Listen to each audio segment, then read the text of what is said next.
Soviet leader Joseph Stalin, who Mao modeled himself after, was dead. And Mao watched as Nikita Khrushchev, Stalin's successor, implemented a period known as de-Stalinization, where Khrushchev set out to reverse many of Stalin's policies and dismantle the personality cult that had formed around him. Mao saw his own legacy potentially suffering the same fate. His communist revolution was long over, and his ideas weren't taken as seriously after the disaster of the Great Leap Forward. It was starting to look like Mao's place in the pantheon of powerful communist figures like Vladimir Lenin and Karl Marx was in peril. This is where the river comes in. Mao had a reputation for being a strong swimmer, and even used it as a symbol of his ideology.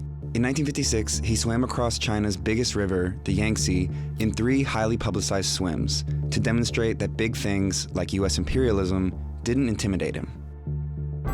10 years later, Mao took on the Yangtze again to dispel rumors of his failing health, this time with cheering crowds swimming alongside him. He brought his personal photographer, who snapped this photo of the aging dictator in the river, and another one showing Mao waving to his fellow swimmers with the landmark Wuhan Yangtze River Bridge behind him, an iconic architectural achievement of the communist government and proof that he was at the Yangtze.